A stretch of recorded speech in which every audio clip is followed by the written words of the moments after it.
Hello दोस्तों, आज हम जो टॉपिक पढ़ने जा रहे हैं उसका नाम है मैकेनिक्स।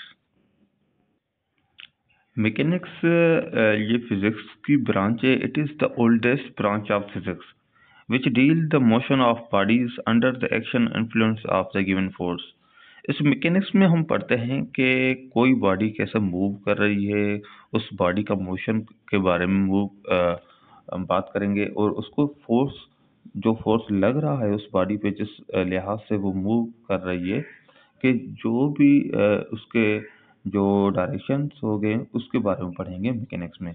किसी भी बॉडी का मोशन के बारे में पढ़ेंगे कि वो मोशन कर रही है तो क्यों कर रही है, उसकी वजह क्या है। अगर कोई बॉडी स्टॉप हो रही है तो उसकी भी वजह क्या है कि वो स्टॉप हो रही है। ठीक है, उसके बाद इसकी there are the three branches of mechanics. Mechanics की कितनी ब्रांचेस है? तीन। सबसे पहले है kinematic, dynamic and static. Kinematic पे आते हैं कि सबसे पहले kinematic. Kinematic it deal with the descriptions of motion bodies without reference to the given force।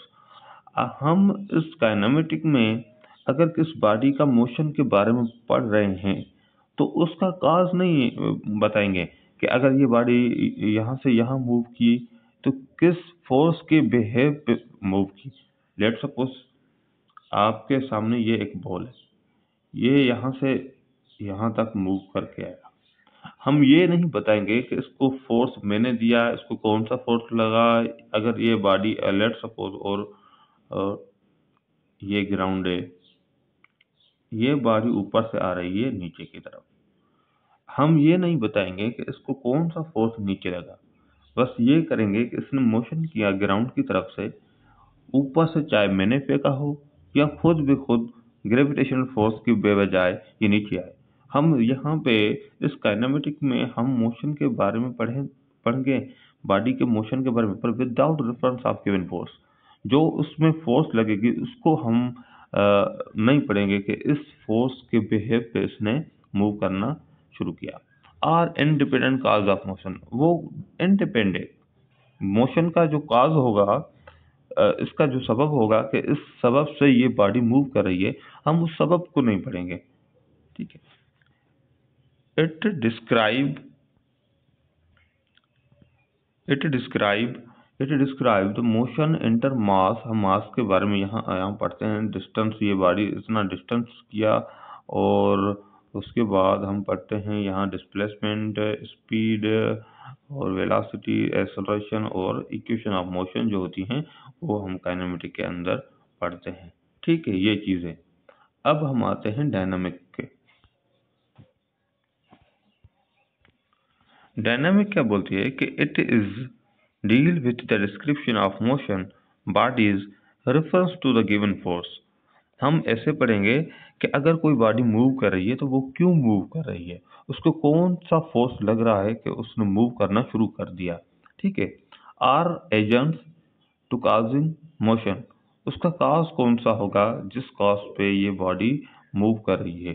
ठीक है। अब उसकी एप्लीकेशंस, अब एप्लीकेशन क्या है, हम फोर्स पढ़ेंगे, उसमें laws of motion, impulse, momentum और बहुत सारी चीज़ें हैं कि अगर कोई बॉडी मूव कर रही है तो उसको, अगर देखो ना, अगर हमें पता है कि कोई चीज़ ऊपर से नीचे आ रही है टू द ग्राउंड तक, हमें ये पता है कि ये जो बॉडी मूव कर रही है इसको ग्रेविटेशनल फोर्स लग रहा है।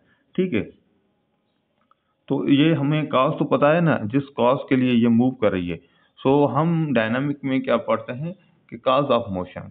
ठीक है, कि अगर किसी बॉडी ने मूव किया, आर स्टॉप हुई, तो उस स्टॉप और मूव होने में जो उसको फोर्स लगा, तो उस फोर्स को हम बयान करेंगे। अब हम स्टैटिक में ये पढ़ते हैं कि deal with the stationery state.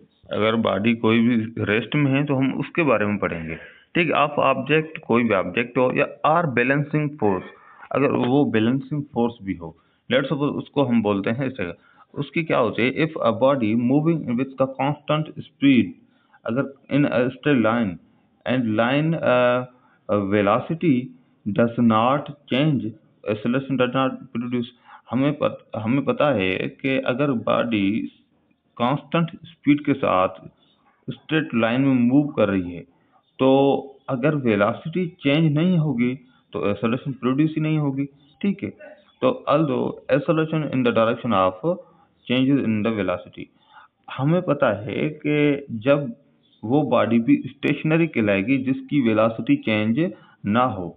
Let's suppose अगर ये आपके सामने एक डब्बा है, इस डब्बे को कोई आदमी यहाँ से खींच रहा है इस तरफ से, और कोई यहाँ से इस तरफ से, 5 न्यूटन यहाँ से फोर्स लग रहा है इस पे, और 5 न्यूटन यहाँ से। अब इसका जो नेट फोर्स होगा वो होगा 0, ठीक है। ये यहाँ वाला फोर्स ये इस तरफ से और ये इस तरफ से, ये दोनों फोर्सेस एक दूसरे को कैंसिल आउट कर देंगे, तो ये बॉडी स्टेशनरी हो जाएगी, ठीक है। अगर कोई बॉडी, ये कंडीशंस बोल रही है कि अगर कोई बॉडी स्ट्रेट लाइन में मूव करे कांस्टेंट स्पीड के साथ, तो velocity does not change, velocity change नहीं होगी। और हमें पता है जब वेलोसिटी चेंज होती है तो एक्सेलरेशन प्रोड्यूस होती है, तो जब एक्सेलरेशन प्रोड्यूस ही नहीं होगी तो वो बॉडी भी स्टेशनरी कहलाएगी, ठीक है। बॉडी इन अ रेस्ट ऐसे or uniform motion is called static, ये। और although an acceleration is in the direction of change, अगर वेलोसिटी चेंज होगी तो एक्सेलरेशन की डायरेक्शन वही होगी जो डायरेक्शन वेलोसिटी की चेंज होगी। Acceleration is the direction of the change in velocity, जिस डायरेक्शन में चेंज होगी वेलोसिटी उस डायरेक्शन में क्या होगा, एक्सेलरेशन का डायरेक्शन, ठीक है। आई होप आपको बहुत अच्छे से समझ आ गया होगा। Thank you so much.